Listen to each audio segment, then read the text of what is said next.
If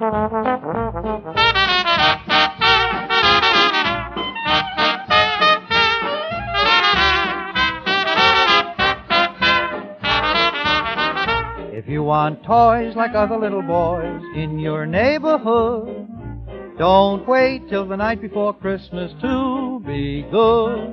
And dolls with curls are for the little girls who do the things they should. So don't wait till the night before Christmas to be good. You can't fool Mr. Santa Claus, he knows right from wrong. And you can't be right for just one night, you've gotta be right right along. You'd love to see another Christmas tree where the old one stood. So don't wait till the night before Christmas to be good.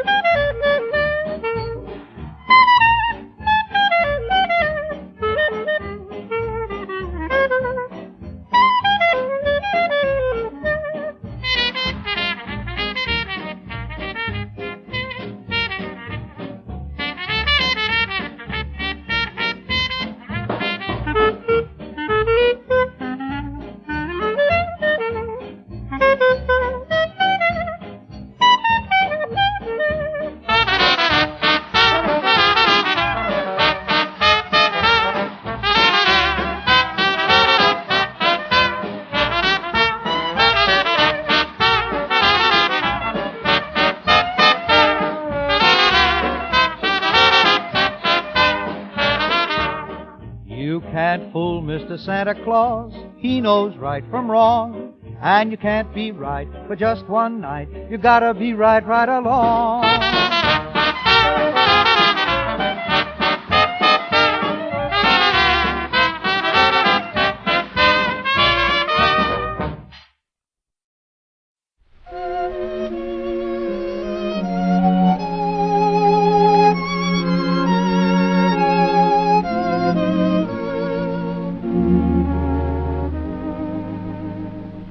Christmas comes but once a year for every girl and boy.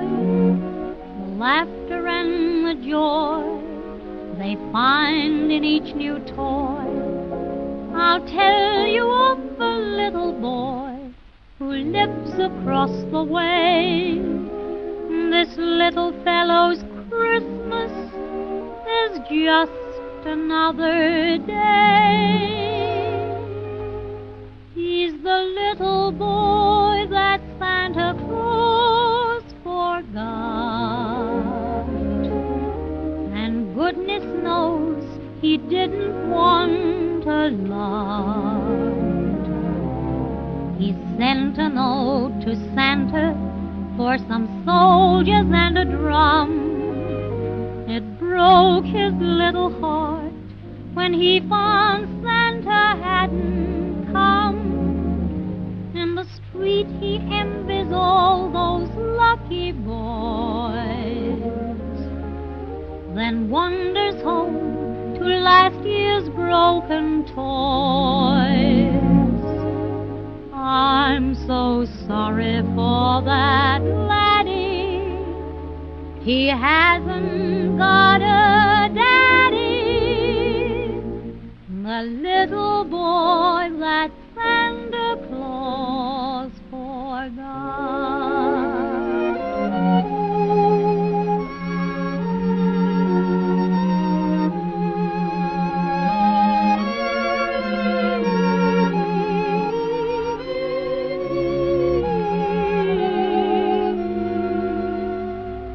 In the street he envies all those lucky boys, then wanders home to last year's broken toys. I'm so sorry for that laddie, he hasn't got a daddy, that little boy that Santa Claus forgot.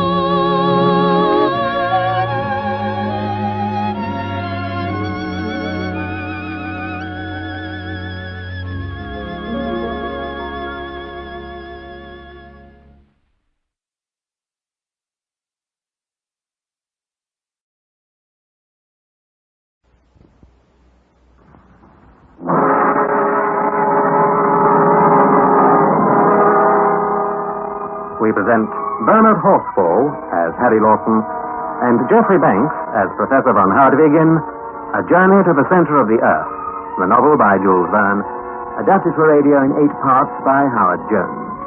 Part 3, Lost. Yes, my name is Harry Lawson. I am a nephew by marriage to that celebrated, brilliant, eccentric German scientist, Professor von Hardwig. It was he who planned our unforgettable journey, a journey to the center of the Earth. But I, in a sense, was responsible for it, for I hit upon the clue which enabled us to decipher some runic writing on an ancient parchment. It was the writing of one Arne Saknussemm, an Icelandic alchemist of the 16th century. And he told how he had journeyed to the center of the Earth by descending the crater of the volcano Snæfells in Iceland. My uncle was determined that we should follow in Saknussemm's footsteps. So, with our faithful Icelandic guide, Hans Bjelke, we descended the crater of Snæfells. Presently, we reached a spot where 4 subterranean galleries opened up before us. My uncle chose to follow the eastern gallery. We marched for days and days. Our water supplies were exhausted. At last, we ran up against a solid wall of rock. We had followed the wrong road. We turned back on a nightmare march, during which I became delirious with thirst. We reached the junction of the galleries, where it seemed we were doomed to die. But Hans, exploring a little on his own account, heard the rush of water beyond a granite wall.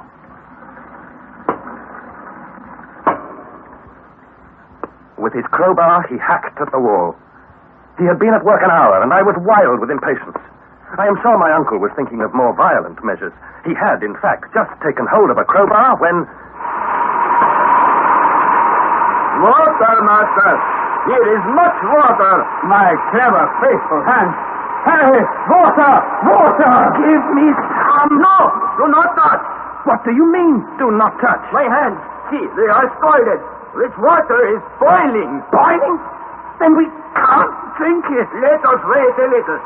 It will soon get cool. The tunnel began to be filled by clouds of vapor, and a small stream trickled away from us towards the depths of the earth. In a short time, it was sufficiently cool to drink, and we gulped it down in great mouthfuls. I remarked that it tasted of iron. Yes, indeed, my boy. An excellent tonic for the stomach. Hans can congratulate himself on a rare discovery. What do you say, Harry, to naming this stream after Hans? It is the usual custom with explorers. Of course. Agreed, then. This stream henceforth shall be known as the Hansbach. Does this please you, Hans? I thank you, master. It seems a pity to let all this lovely water run to waste. I think first we should fill the goatskin and our goods. Oh, yes. I have done this. Good. Then we should dam up the stream. Can you stop up the hole, Hans? I will see. But it is hot. Very hot. No, wait. When we have drunk all the water in the goatskin and the gourd, are we certain that we can refill them? Well, are we, Harry? Now that you mention it. Let the water run away, I say. It is inexhaustible. Also, it will follow naturally the road to the center of the earth. It will serve to guide and refresh us on our way. You're right, Uncle, and with this stream always beside us, we're bound to succeed. Let's push on. Oh, have you forgotten that it's night time? First we must sleep. And then, as you say, Harry, let us push on. We resumed our march on the following day at 8 in the morning. The granite tunnel, with its sinuous and winding way and its occasional sharp turns, had all the appearance of a labyrinth.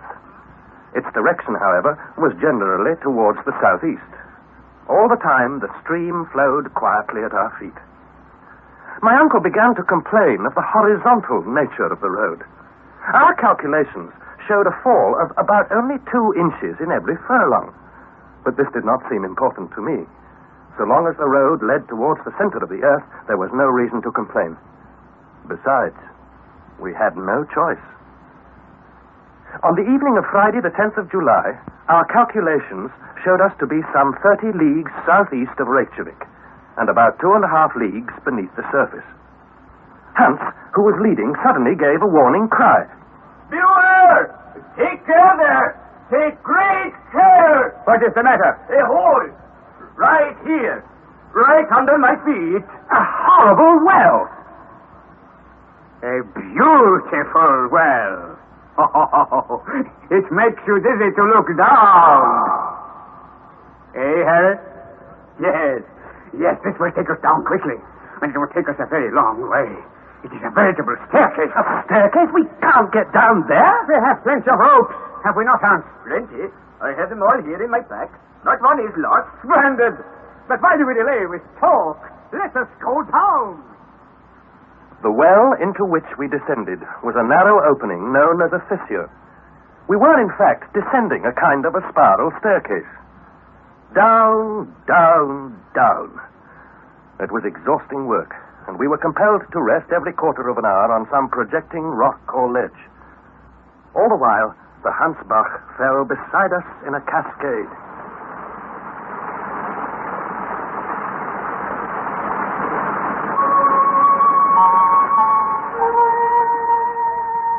For 2 whole days, we followed the staircase down, penetrating 2 leagues deeper into the crust of the earth.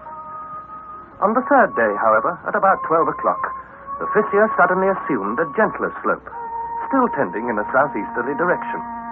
The road became comparatively easy, and at the same time, dreadfully monotonous.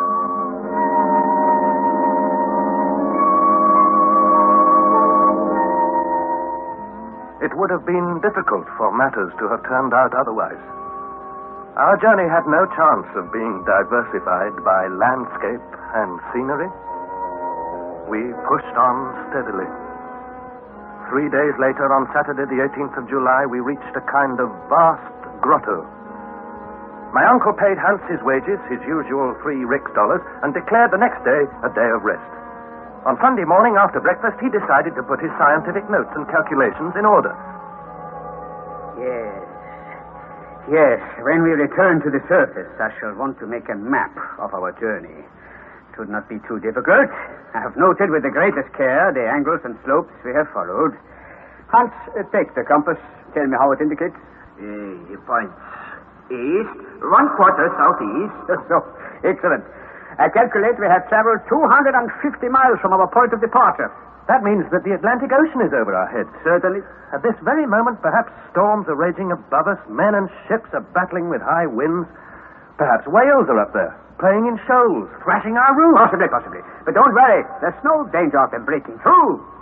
But let's get back to our calculations. We are 250 miles southeast of Sneffels. And according to my previous notes, we have come 16 leagues in a downward direction. 16 leagues? 50 miles into the earth? I'm sure of it. 50 miles down? That's the limit allowed by science for the thickness of the Earth's crust. I agree. And according to all known laws on the increase of heat, the deeper you penetrate, there should be here a temperature of, let me see now. Yes, a temperature of 1,500 degrees on the Raymer scale. In which case, these granite walls all about us shouldn't be here at all. They should be in a molten state. So, do you see, my boy? Facts are very stubborn things and overrule all theories. Hans, what temperature does the thermometer indicate on the Raymer scale? He indicates... wait, please. It indicates 27 and 6/10 degrees. So, science is wrong by 1,474 degrees and 4/10 of a degree. Harry, your great Sir Humphrey Davy, who repudiates the central heat theory, here shines forth in all his glory. He's right, and I have done well to believe in him. Eh, Harry? Your calculations lead me to a stupendous conclusion, Uncle. Then what is that? Look at it in this way. From this spot where we are now to the center of the Earth is about 1,583 leagues.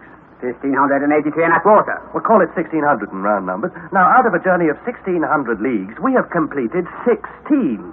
What then?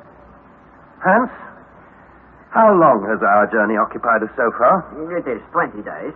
You're sure of that? Oh, yes, I'm sure. It is exactly 20 days. Uncle, you hear that? Exactly 20 days to complete 100th part of our journey. If we go on at this rate, we shall be journeying on for 2,000 days, 5.5 years. To descend 16 leagues, we have made a horizontal journey of 85 leagues, so that we shall have to go about 8,000 leagues. No, you and your calculations. How do you know that this road will not carry us directly and quickly to our journey's end? Besides, what I have undertaken to do and never has done before me. Arne Saknussemm? Yes, the great Arne Saknussemm. Why should not we be equally successful? I hope we shall, Uncle, but still, if I may be allowed to suggest... You are allowed to hold your tongue when you talk so stupidly. I was only pointing out... My boy, whatever objections you raise, whatever fine theories you put forward, we shall go on. Hans? Yes, master. We shall go on, shall we not? We shall go on, if you say so, master. I do say so. So there you are, my boy. We shall go on. We shall go on.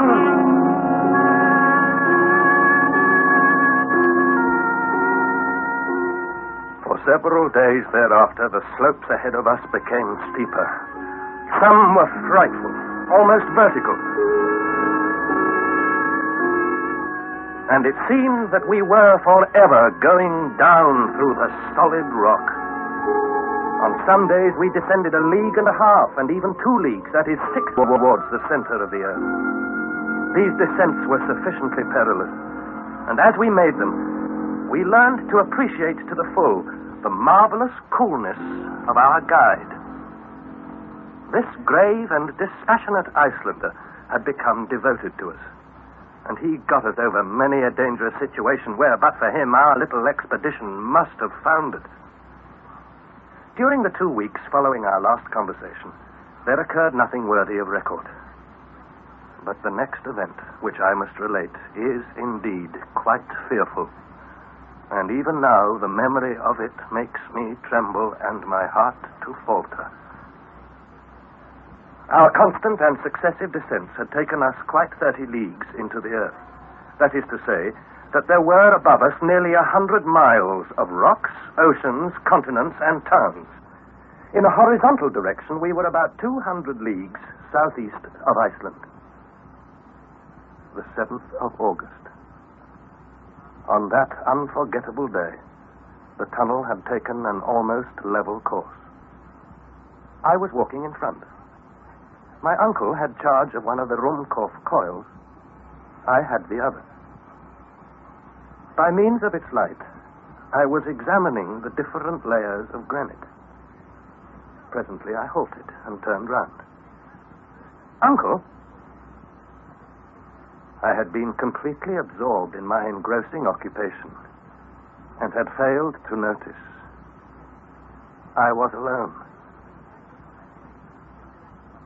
Uncle?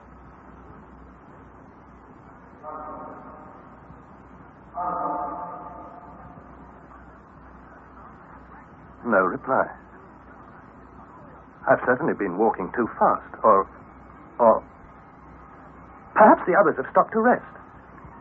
Well, the best thing I can do is to go back and find them.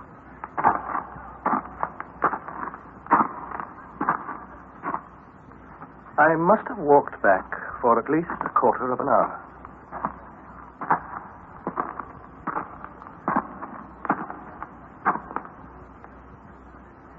Not a living soul.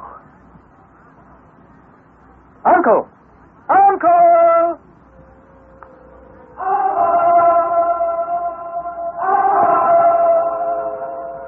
Uncle! No reply. My voice was lost in the myriad cavernous echoes it aroused. For the first time, I began to feel seriously alarmed. A shiver ran through my body. I broke out in a sweat. Keep calm. I must keep calm. I shall find them, all right. Of course I shall. There can't be 2 roads to the center of the earth. It's certain that I'm a long way ahead of them. All I have to do is to go back and find them.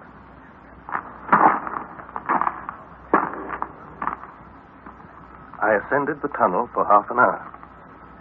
I couldn't make up my mind whether or not I recognized certain markings and projections on the walls. Every now and again I paused and listened in case my uncle and Hans were calling,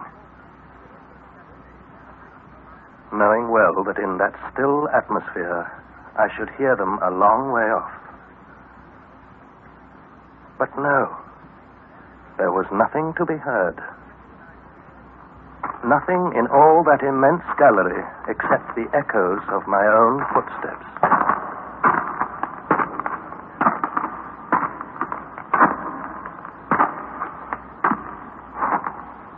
At last I stopped. Even now, I could scarcely believe that I was lost. I was quite willing to think that I had made a mistake, but not that I was lost. If I had made some silly mistake, then surely I should find my way back to my companions. But if I was really lost... No, I would not think of it. I said to myself, back up now, it's all right. Since there's only one road to be followed, they must come by it, and we shall meet. All I have to do is to go back, up the slope. Just a minute, though. It's possible that having missed me, they, too, may have started to search for me. In that case, I must make haste, and I shall catch up with them. Of course I shall catch up with them. There's no doubt about it. But I was by no means convinced of what I said. And as I stood pondering, another fearful doubt assailed me. Was I, after all, really ahead of the others?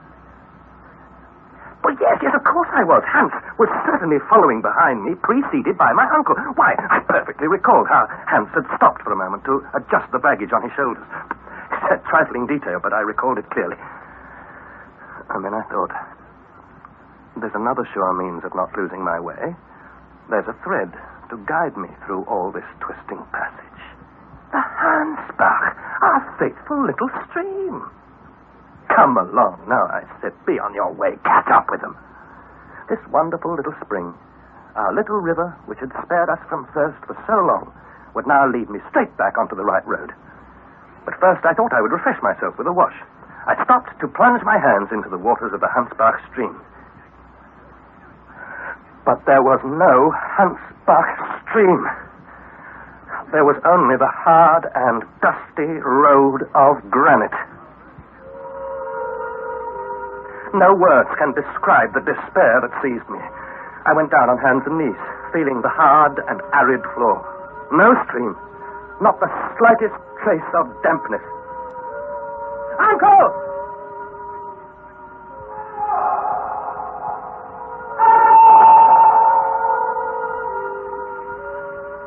I was lost, and I was powerless to help myself. Kneeling there, I asked for heaven's help, little as I had a right to be remembered by God. I prayed earnestly and sincerely. I felt calmer after that. I remembered I had with me provisions for 3 days. I remembered that my water gourd was quite full. I must not give up. I must try to find my companions. Which way should I go? Up the slope? Or down? I would go on up the slope, I decided. In that direction, I should eventually reach the point where I had lost the stream. Once there, I could regain the crater of Mount Sneffels. Why hadn't I thought of this before? I had a bite of food and a drink and started on the ascent of the gallery.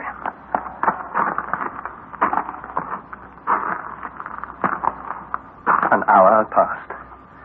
I tried to recall the shape of the tunnel to persuade myself that I had come this way before. But I could recognize nothing. And then I stumbled against something solid. Impossible rock! This was the end of the passage. It was a mere blind alley. My last hope was now gone. I was lost in this vast labyrinth without a guide, without a clue, without a compass. When I stumbled, I had damaged my lamp, and I had no means of repairing it. Its light was already becoming fainter. Soon it would go out altogether. I seemed to see a procession of shadows flickering over the granite wall, and I scarcely dared to lower my eyes, fearing to lose this last precious glimmer of light. I completely lost my head. I rose, hammering my fists in despair against the cold stone wall. Madness must have seized me. I knew not what I did. I began to run, rushing willy-nilly in this inextricable labyrinth, tearing down the slope like some crazed inhabitant of the underworld, screaming, roaring, howling, bruised by the projecting rocks, falling and getting up and falling.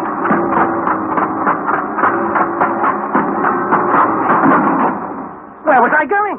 I did not know. I did not know. Hours passed, perhaps many. At last, my strength exhausted, I dropped senseless to the floor.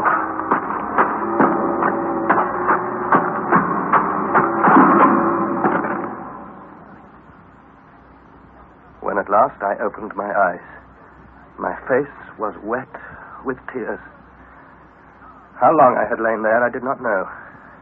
I had no means of knowing. I was alone. Alone. Never since the creation of the world had there been such solitude as mine. Overcome with pain and grief, I crouched against the granite wall, endeavoring to compose my mind. Faintness came upon me again, and I thought this must be the of death. Then,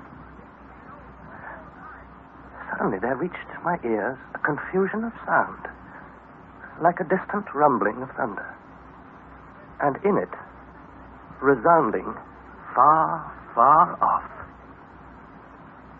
voices.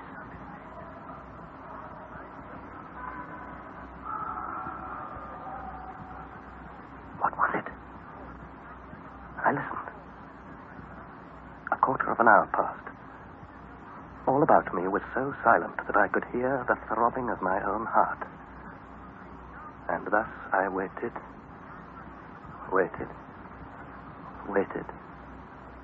strangely hopeful. Then, by accident, my ear brushed against the wall, and I appeared to hear the faintest echo of a sound, as if I was listening to vague and incoherent voices. I cried aloud, "It can't be. It isn't true. It's delirium. I'm imagining it." But I listened all the more intently.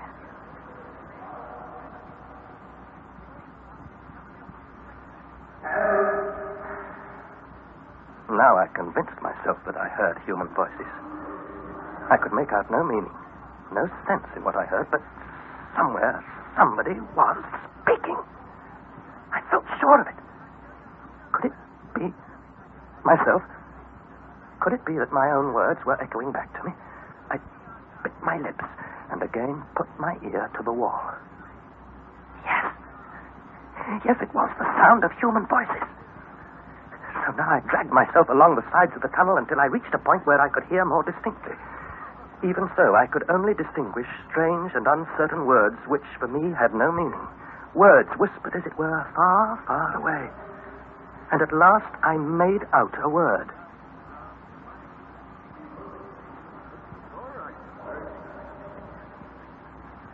Folorat? What did it mean? I didn't know.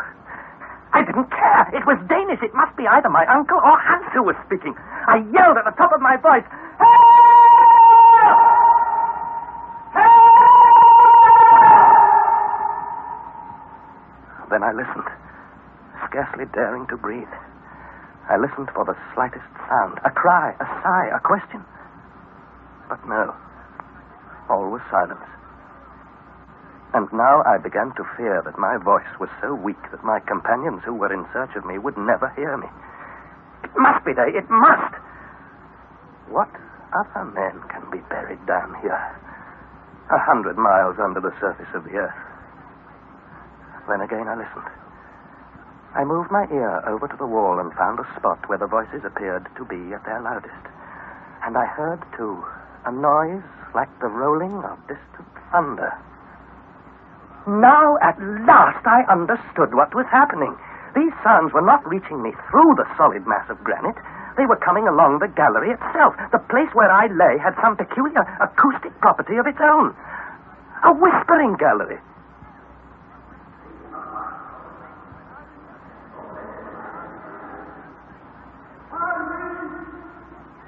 I heard my own name distinctly pronounced, cast, as it were, into space. It was my uncle, the professor, who was speaking. It was clear that shouting would not help me. In order to make myself heard, I, too, must speak along the wall of the gallery, which would carry my voice as effectively as a wire carries electricity from one place to another. But there was no time to lose. If my companions were to move only a few feet from where they now stood, there would be no acoustic effect, no whispering gallery. I put my lips to the wall, and I said as clearly and as distinctly as I could, Uncle Hardwick. I waited. I knew that sound did not travel very fast. And besides, I thought the density of the air at this great depth could only tend to slow it down. I waited. Many seconds passed. Seconds which, to my distracted mind, appeared an eternity. And then...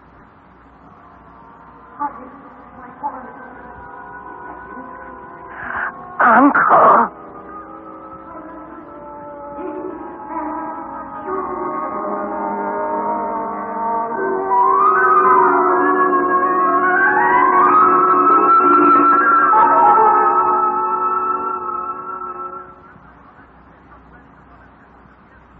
That was the third installment of A Journey to the Center of the Earth, adapted by Howard Jones from the novel by Jules Verne. The cast was as follows. Harry Lawson was played by Bernard Horsfall, Professor von Hartwig by Geoffrey Banks, and Hans Bielke by John Daglish. It was produced in the north of England by Trevor Hill. Next Thursday, at 5:25 in Storytime, you'll be able to hear the fourth installment of A Journey to the Center of the Earth. This is called The Central Sea. Penetrating 2 leagues deeper into the crust of the earth. On the third day, however, at about 12 o'clock, the fissure suddenly assumed a gentler slope, still tending in a southeasterly direction. The road became comparatively easy, and at the same time, dreadfully monotonous.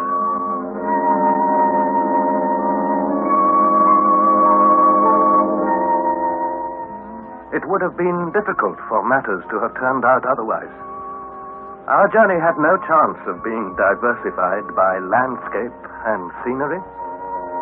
We pushed on steadily. 3 days later, on Saturday, the 18th of July, we reached a kind of vast grotto.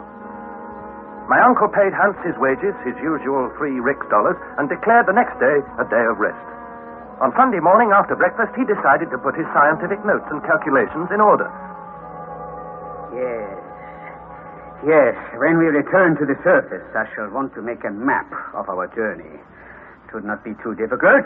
I have noted with the greatest care the angles and slopes we have followed. Hans, take the compass. Tell me how it indicates. It points east, 1/4 southeast. So, excellent. I calculate we have traveled 250 miles from our point of departure. That means that the Atlantic Ocean is over our heads. Certainly. At this very moment, perhaps storms are raging above us, men and ships are battling with high winds. Perhaps whales are up there, playing in shoals, thrashing our roofs. Possibly. But don't it is the usual custom with explorers? Of course. Agreed, then. This stream henceforth shall be known as the Hansbach. Does this please you, Hans? I thank you, master. It seems a pity to let all this lovely water run to waste. I think first we should fill the goatskin and our goods. Oh, yes. I have done this. Good. Then we should dam up the stream. Can you stop up the hole, Hans? I will see. But it is hot. Very hot. No, wait. When we have drunk all the water in the goatskin and the gourd, are we certain that we can refill them? Well, are we, Harry? Now that you mention it. Let the water run away, I say. It is inexhaustible. Also, it will follow naturally the road to the center of the earth. It will serve to guide and refresh us on our way. You're right, Uncle, and with this stream always beside us, we're bound to succeed. Let's push on. Oh, have you forgotten that it's night time? First we must sleep. And then, as you say, Harry, let us push on. We resumed our march on the following day at 8 in the morning. The granite tunnel, with its sinuous and winding way, and its occasional sharp turns, had all the appearance of a labyrinth. Its direction, however, was generally towards the southeast. All the time, the stream flowed quietly at our feet. My uncle began to complain of the horizontal nature of the road. Our calculations showed a fall of about only 2 inches in every furlong.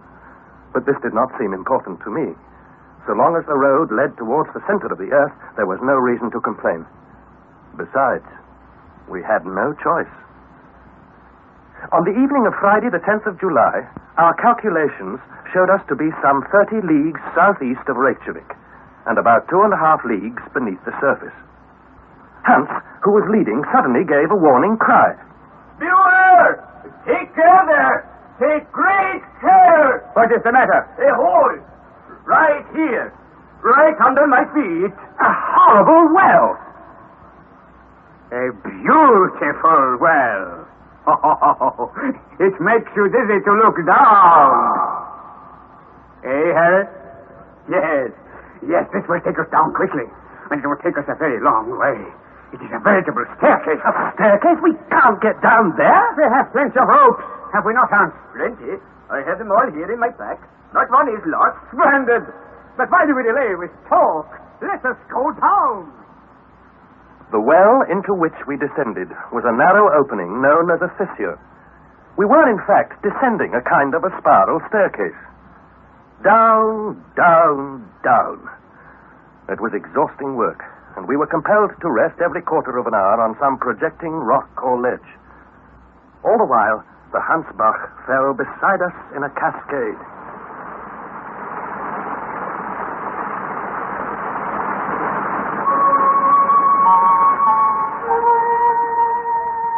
For 2 whole days, we followed the staircase down.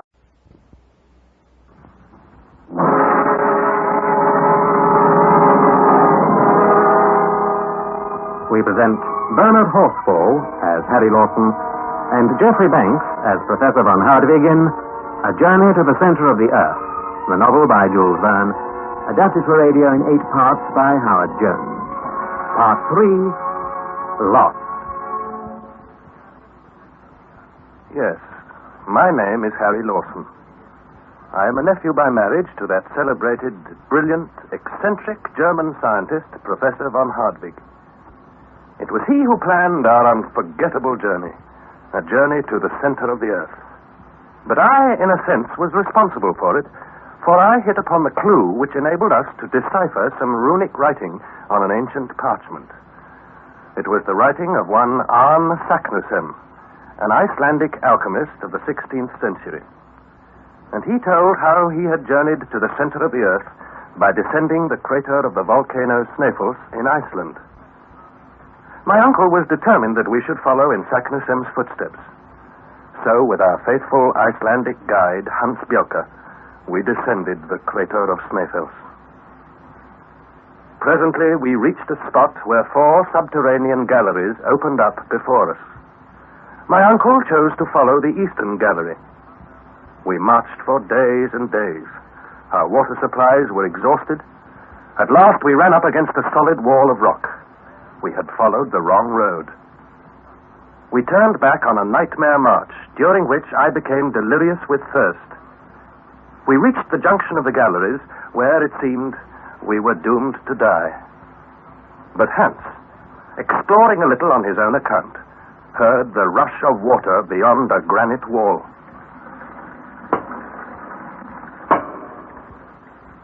With his crowbar, he hacked at the wall. He had been at work an hour, and I was wild with impatience. I am sure my uncle was thinking of more violent measures. He had, in fact, just taken hold of a crowbar when... Water, master! Here is much water! My clever, faithful Hans. Harry, water! Water! Give me some! No! Do not touch! What do you mean, do not touch? My hands! See, they are scalded! This water is boiling! Boiling? Then we can't drink it. Let us wait a little. It will soon get cool.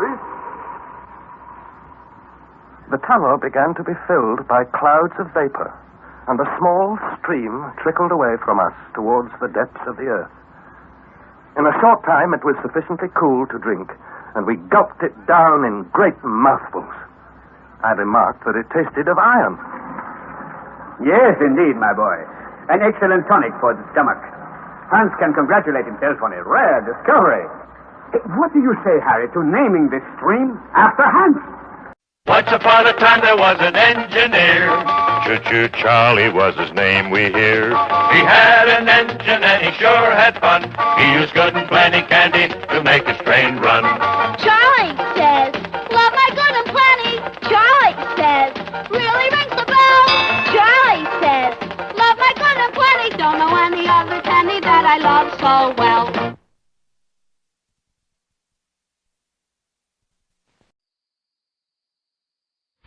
The Kraft Foods Company presents The Great Gildersleeve.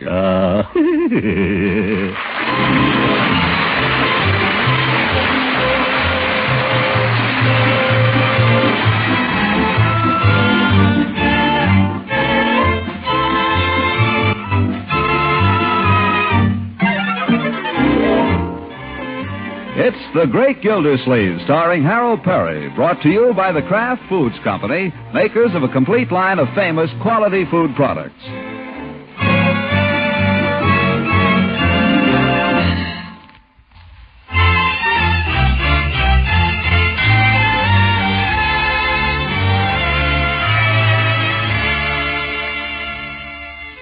Yes, it won't be long now. The counters are stacked. The department stores have issued their final ultimatums. A tradesman in a Santa suit lurks behind every Christmas tree, his pistol cocked, ready with his Christmas message. Stand and deliver, your money or your life. Grown-ups begin to wear that hunted look as they feel the holidays closing in upon them. But the children, hey, hey!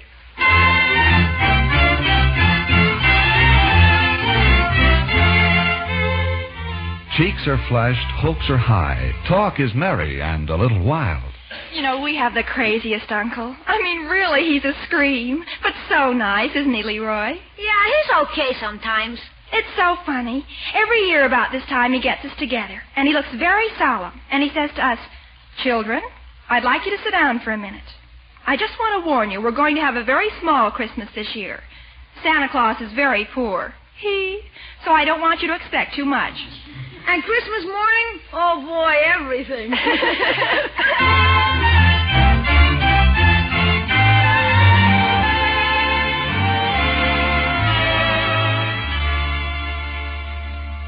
Marjorie, I'd like you to sit down for a minute. Yes, Unky? Where's your brother? Have you seen him? Bertie, have you seen Leroy? He's out and back. He's out and back. Ask him to come in for a minute, will you? Ask him to come in for a minute, will you? Leroy, your uncle wants you. I don't know. You better come in and see. He's coming. He's coming. Yeah. Oh, does he have to slam it? Yes, I suppose he does. Looking for me, Unc?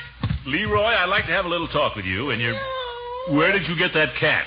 I don't know. I found him out back. He's been hanging around all morning. Isn't he a beauty? He's a monster. Get rid of him. Oh, Unc, I was just going to ask you if we couldn't keep him. I expected that. The answer is no. But, Unc, he likes me. He's fond of me, Unc, see? Leroy, if we tried to accommodate all the animals you claim are fond of you, we'd be living in a Noah's Ark. Oh, but gee whiz. Now, you had a dog 2 Christmases ago, and you didn't take care of him. That's why he ran away. I told you then, no more animals. But, Unc, I'm older now. You're no more dependable. Not one whit. What's a wit, Unc? Don't try to change the subject. Get rid of the cat. Oh, Unc, I'd take care of him. He wouldn't be any trouble. It isn't a he, it's a she. You want to bet? He, she, or it. Now get rid of it. I want that cat out of here before he becomes an issue. Every time I let you play with some animal for 5 minutes, we have to have a whole great big thing about it. Now put him outside. Okay. Poor old fella, everybody treats him mean. I'm your friend. Cat's too big anyway. If there's anything I can't stand, it's an overgrown cat. I don't mind kittens. They wouldn't grow up into cats. You liked Aesop. Aesop was a very unusual cat. This cat is ordinary. Tell it just by looking at him. You wouldn't say that if you knew him. Let's not have any more talk about cats, shall we, children? What I wanted to speak to you about is Christmas. Here it comes. Now, Christmas will be here shortly, and I think I ought to warn you. I know what I want. That's not the Christmas spirit, my boy. The spirit of Christmas is in giving, not getting. Oh, I'm going to give you a present, don't worry. Marge, too. I'm going to give them both super presents. If you ever pay me the allowance you owe me. Do I owe you money? Do you owe me? $1.25. Well, remind me about it. I'm reminding you. Remind me some other time. You can't give till you get, you know. I haven't got it on me right now. Some other time, Leroy. Okay. But don't blame me if you're disappointed on Christmas. That's just the point I'm trying to get to, my boy. The best way to avoid being disappointed on Christmas is not to expect too much. This ask for one thing. That's all I'm going to ask for is one thing. Just one thing, that's all. One thing. Yes. Well, that's good, because this year Santa is really going to have a tough Just one thing, that's all. Just one thing. He's really going to have a tough time. You see, with prices as high as they are... That's all I want is one thing. You might as well ask him what it is, Uncle Mort. Do you want to know? No. But what is it? A motor scooter. You mean one of those? Yeah. One of those little red things you ride around on. Like a motorcycle, only better. They're a lot safer, Unc, and kids can ride them. They hardly burn any gas at all. Leroy, those things cost $150. They do? At the very least, maybe $200. Gosh, that's the only thing I really want. I've been wanting one of those ever since I can remember. I guess I want a motor scooter more than anything else in the world. Now, be reasonable, Leroy. Don't get your heart set on something that's impossible. Craig is going to get one. Who said so? Craig. Craig is a great big... Craig is a little boy, Leroy. You can't believe everything he says. Just the same, he's going to get one. He said so. It'd be just like that four-flusher Bullard to give his kid an expensive toy like that. It wouldn't be so expensive, Unc. Craig and I got it all figured out. When we get our scooters, we can do all kinds of things. We can deliver papers, we can run errands for people and charge them for it. Why, the scooters will pay for themselves in a couple of weeks. No kidding. Yeah. Think it over, hey, Unc? Leroy, I want you to forget this whole idea. Do you understand? Just forget about it completely. Okay, I'll forget about it. I mean it. I've already forgotten about it, Unc. It'll be just as... I'll be just... Listen, you don't seem to get the idea. See, how can I... I'll have you children know that I'm not made of money. Do you understand? Sure. Marjorie? I don't care what I get, Unky. Anything you decide, I'll be grateful for. That's the spirit, my dear. Leroy, why can't you be more... Me too, Unc. Anything at all will be okay with me. Anything at all. Well, it won't be a motor scooter. You can bank on that. Just get that out of your head right at the start. A motor scooter is out of the question. Understand? Yeah, sure. Okay. They're not only expensive, they're dangerous. And besides, they're expensive. Everything's expensive. Now, we're contributing to the orphanage out there, little Christina. That'll have to be our main Christmas. We've got to cut down. Motor scooters are out. You understand? Yeah, sure. They're too expensive. Who wants a motor scooter? I mean it, confound it. Don't wake up Christmas morning expecting to see one under the tree because there won't be one. Do you get it? Okay. Is it all right if I go out and play now? Confound it, when I say I mean it, I mean it. All right, go ahead. Thanks, Unc. Thanks a lot. Oh, boy, I gotta tell Craig. You know, I don't think he believes me. What are you grinning at, Marjorie? Unky, you're so transparent. Transparent? What do you mean? You overdo it. Now, 2 years ago, Leroy wanted a dog. You told him 50 times, if you told him once, that a dog was out of the question. So on Christmas, what did he get? A dog. Well, sure, but And last year, it was a set of drums. For weeks, you kept telling him they were too expensive. And all the time, you had them hidden in a closet. No wonder he's on to you. You ought to keep quiet about the scooter. Listen, I mean it. Do you think I've got $150 to throw around? Unky, you're a darling. Oh, let go. But you couldn't fool a fly. There's a Christmas kiss. I'm going straight upstairs now and wrap the present. She doesn't believe me either. How am I going to kill this thing? Bertie! Yes? Bertie, I positively will not buy Leroy a motor scooter. No, sir? I want to go on record before at least one member of this family is never ever having the slightest intention of doing so. You're my witness. Oh, shucks. You can trust me, Mr. Gilsleeve. I ain't going to tell him. Oh.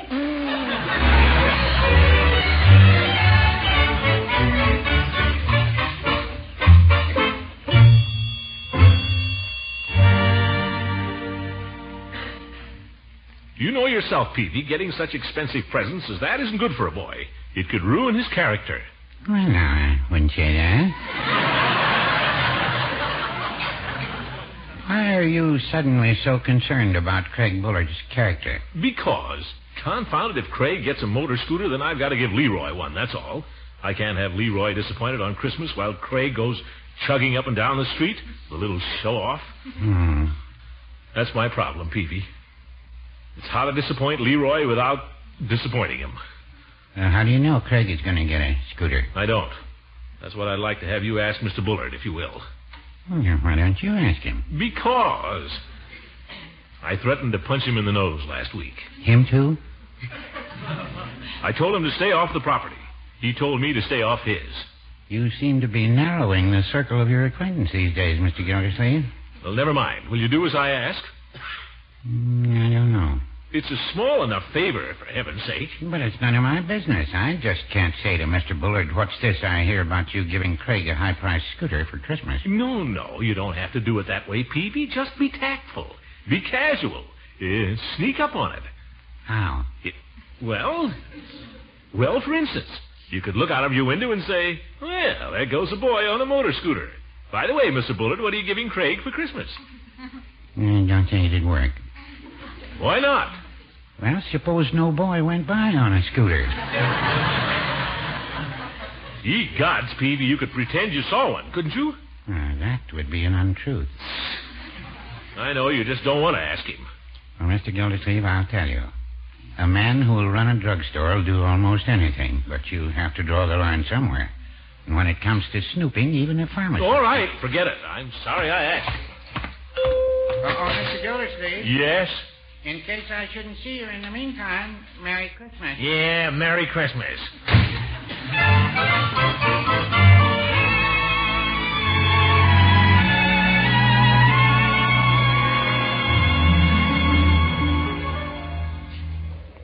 Well, that's all, Eve. I just wanted to return your Plato. Darn interesting book. Thanks for lending it to me. You're quite sure you finished it? Oh, yes, I'm finished with it. I'll be glad to have you keep it a little longer if you think... No, thanks. I think I've gotten all I can out of it. Oh, say, there was one other thing. Do come inside. It's so cold out here. Well, just for a minute. It's about these motor scooters the kids are riding these days. Very dangerous contraptions. Motor scooters? Yes. I've been thinking it might be a good idea, Eve, if you passed a rule against any motor scooters at school. Well, none of the children have motor scooters, Throckmorton. Not that I've seen. I know, but some child might get one. You know, Christmas coming on. Some of these four-flushers that don't know anything about bringing up children might... Well, I couldn't very well pass a rule against something that hasn't even come up. Now, could I? Well, you're the principal, Eve. If you just send a note home with the kids, no motor scooters. You know, before Christmas, before it's too late. Might be doing somebody a favor. Leroy wants a motor scooter. Is that it? How'd you know? You're so easy to see through, Throckmorton. Women are always claiming they can see through me. Why is that? My own niece. I get the very same thing from her. Marjorie is a smart girl. Am I so dumb? Well, I don't think you always understand children very well. I'd like to know who understands them any better. Listen, I'm on to them every minute. Well, maybe so. But if you want to get Leroy's mind off motor scooters, I don't think the way to do it is to tell him he can't have one. No? How then? Convince him there's something else he wants more. Get him so interested he'll forget about scooters. By George, there's one thing I'll say for you, Eve. You've got sense. Well, thank you for the compliment, as far as it goes. Well, that isn't all you got either. I'm afraid that was an afterthought. I'll show you whether it was an afterthought or not. Another time, Throckmorton. Always putting me off. You've returned the book, and you've told me what you really came for. Now, was there something else? You make it awfully tough for a fella. Well, goodbye, Eve. Goodbye, Throckmorton. Oh, say. Yes? In case I shouldn't see you in the meantime, Are you looking for something? Too early for mistletoe, I guess. Well, I just have to come back, that's all. Goodbye, Eve. Goodbye. Well, goodbye. Goodbye. Let's see. You said about Leroy, get him interested in something else. Is that it? That's it. Guess I got that straight. Well, goodbye, Eve. Goodbye. I'd better get out of here. You'll be seeing through me again. Goodbye.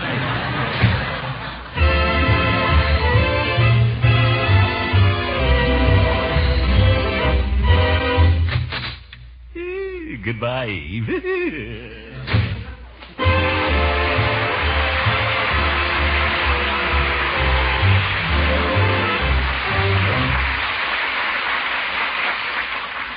The making of a really fine mayonnaise, as every expert homemaker knows, calls for a great deal of skill.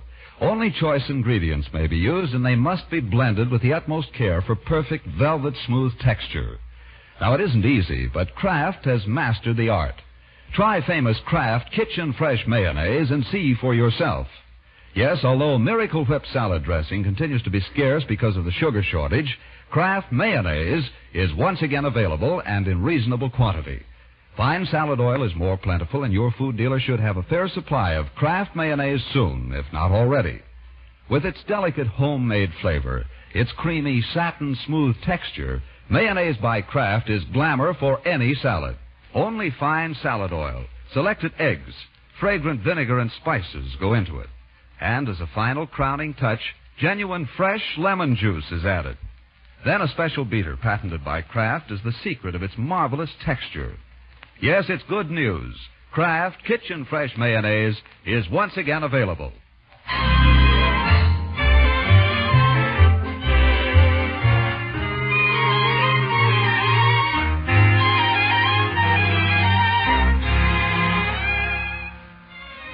Well, let's see now how Gildersleeve is coming in his negotiations with Leroy. Strolling out into the backyard, he finds Leroy hard at work in the garage.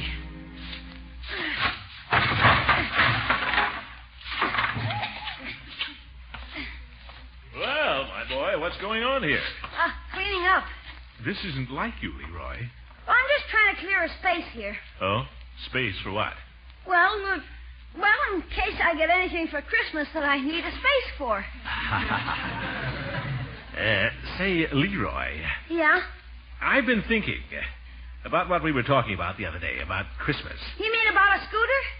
Well, no, about Christmas. There's one thing you've never asked for, Leroy, and I'm surprised you haven't. Because, gosh, I should think it would be an awful lot of fun. That's a train. A train? You mean an electric train? Sure, they're more fun than a barrel of monkeys. They have wonderful trains now. Oh, gee, I never thought you... Well, they have bridges and tunnels and automatic switches and whistles and everything. Regular little trains. Think what fun you and I could have if we built a railroad together. A miniature railroad. Would you help me? Help you? I'd be up there playing with it every evening. And Saturdays and Sundays as well. Say, that'd be super. We could make a bridge. Sure. We could have wrecks. Well, yeah, sure. We could do anything. I don't know a finer toy for a boy than a train. A bushel of fun at the same time educational and instructive. Just think. On rainy afternoons, Craig would be sitting over there looking out the window, unable to ride his scooter, and you'd be up in your room with your train, having the time of your life. Oh, boy, would Craig be sore. He'd be wanting to play with my train all the time. Yeah. Fat chance. Yeah, sure. If he wasn't smart enough to ask for a train for Christmas, that's his tough luck. Hey, I just remembered. I've got a train catalog. It's Pig's, but he lent it to me. It's up in my room. Shall I go get it? Let's go up there and look at it together, shall we, Leroy? Pick out the stuff we'll need. Okay. Yeah, come along. Hey, you know what they have now? They have automatic couplers and locomotives that puff smoke even. Will Craig be sore? Yeah. I'm going to clean everything else out of my room and just have trains. I better keep the room locked when I'm not in there in case of the kids. You can play with it any time you want, though, Unc. And signals. They have automatic signals. Pretty excited, aren't you, my boy? Tell you what we'll do. We'll not only get a train, we'll each get an engineer's cap. A will? Sure. Whenever we play with the trains, I'll be the engineer and you can be the fireman. Oh, no, I'm the engineer. You can be the conductor. It's all right, Chief, whatever you say. You're the boss. Board! Toot, toot, toot, toot, toot, toot.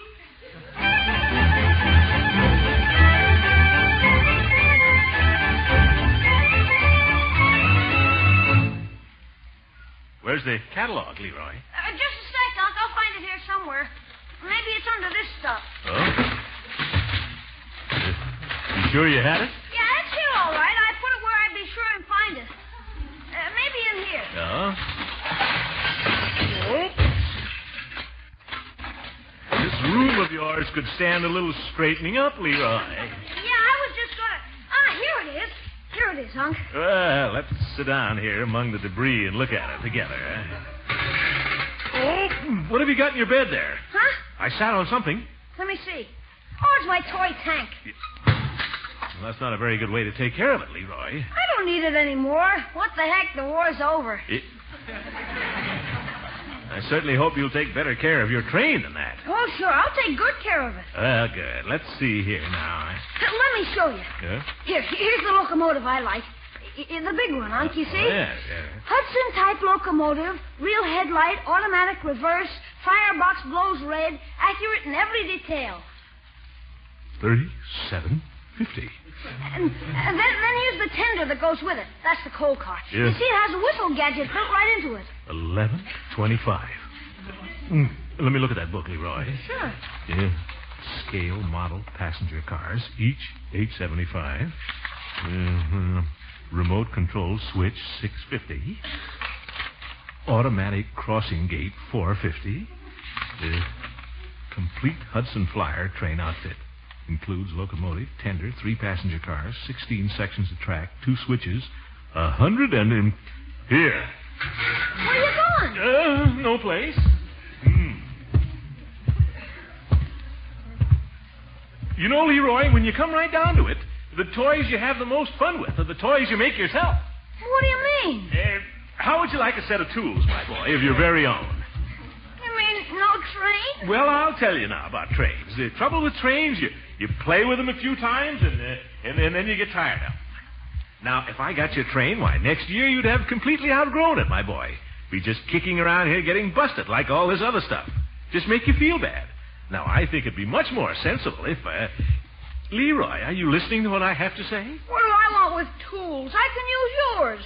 But if you had tools of your own, my boy, your very own, you're too big a boy for trains and kid stuff like that. I'm not so big. But just think, Leroy, tools. You could make things. Tie racks, tabourets. Some fun. All right. If you're going to be like that about it, if you won't cooperate, we'll just forget about Christmas, that's all. We'll just forget all about it. There'll be no Christmas, that's all. Christmas is for people who cooperate. We'll just give Marjorie all the presents, that's all.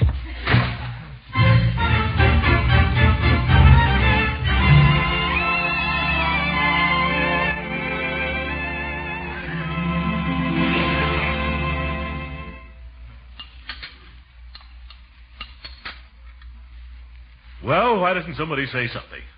Would you like some more of something, Mr. Gilsey? No thanks, Bertie. Where's Leroy? Up in his room.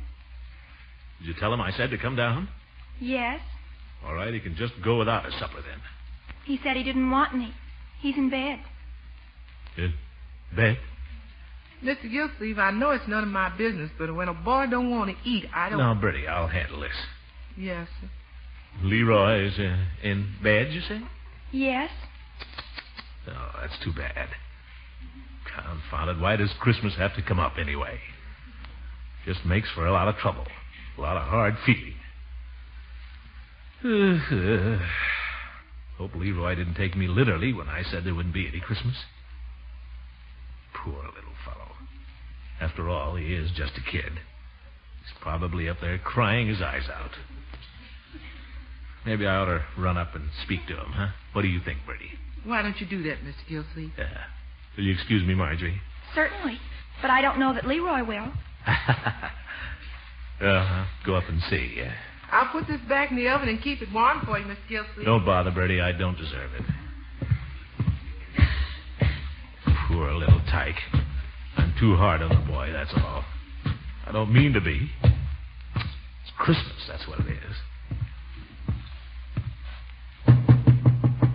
Oh, Leroy. It's your old Uncle Leroy. Mind if I come in? Oh. Hi, Unc. Hi. Well, you don't look particularly heartbroken, I must say. Oh, I'm okay. I just thought I might as well go to bed. After all, I have to go to bed sometime, hey, Unc? Huh. What's that you've got in bed with you? Huh? Nothing. Hey, come on. Now, what is it? Oh, nothing, Unc. Honest. No kidding. I haven't... Come on. You want me to pull off the covers? No, really. I'll show you both my hands. Look. Leroy. I don't know how he got in here, Unc. I tried to get rid of him like you told me, honest. But he climbed up on the roof and begged me to let him in. Leroy? Oh, please. He hasn't got a home. Would you like to keep him, my boy? Keep him? You mean it? We'll see. Do you think you'd rather have the cat than a train, Leroy? Oh, boy, would I? You'd rather have him than a set of tools? Are you kidding? Okay, Leroy, you may keep him. Oh, thanks, Unc. You're a super. Hey, this cat's crazy about me, Unc. No kidding. I'm going to teach him tricks and everything. That's a very valuable cat, you know it? Well, I'm glad you're pleased with him, Leroy. And by the way, I want to apologize for shouting at you the way I did. Ah, that's okay. I guess your old uncle gets off his trolley once in a while. Who doesn't? I make mistakes myself. Now, why don't you slip on your bathrobe and come down to supper? Can I bring the cat? All right, bring the cat. Liberty Hall, Christmas comes but once a year. If it came any oftener, we'd never live through it.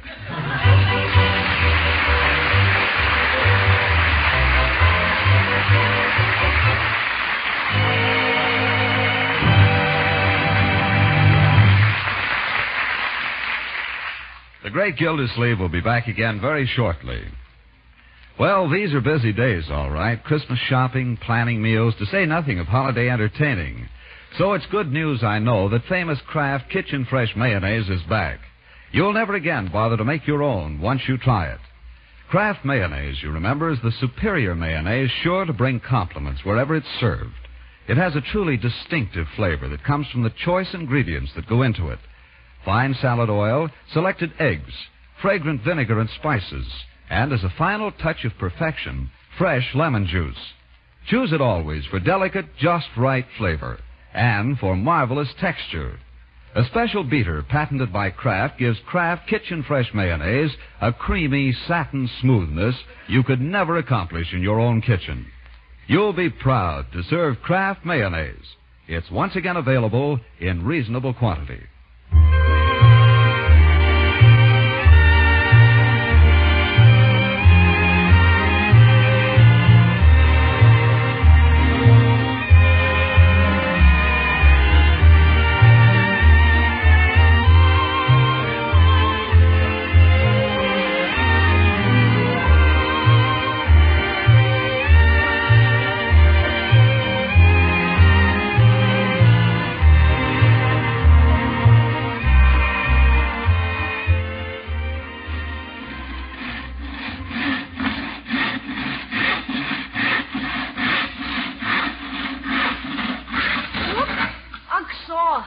Yes. Oh, hi, Unc. I didn't see you. You're the boy I thought wasn't interested in tools. Yeah, well, I'm using yours. If you don't mind. Well, not if you put them away.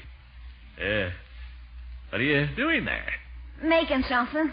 Oh, making something. May I ask what it is, or is that telling? It's something for the cat. Oh, well, that's a good idea. The cat. What is it? A house? No, it's not a house. It's a box, sort of. Cat box. No, well, no, it's not a box, really. It's to ride the cat on the back of my motor scooter. I know I'm not going to get one, Unc, I know. But it never does any harm to be on the safe side. You know. Nuts. Right back where we started. Only now we've got a cat. Good night, folks.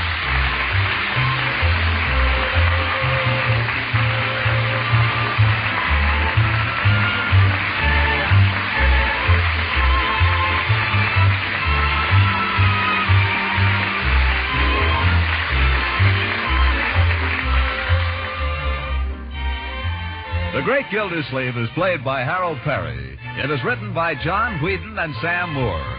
The music is by Jack Meakin.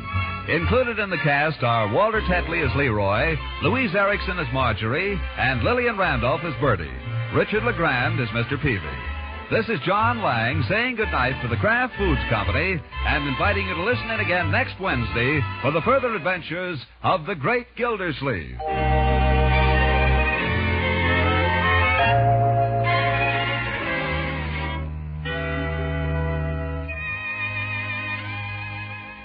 Plenty of rich, velvety, smooth ice cream.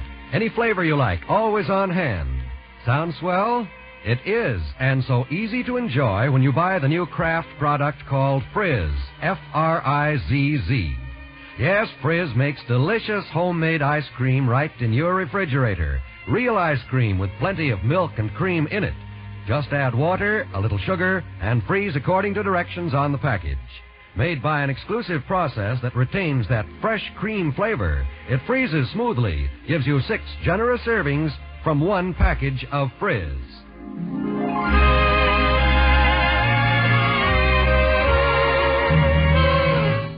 This is NBC, the national broadcasting company.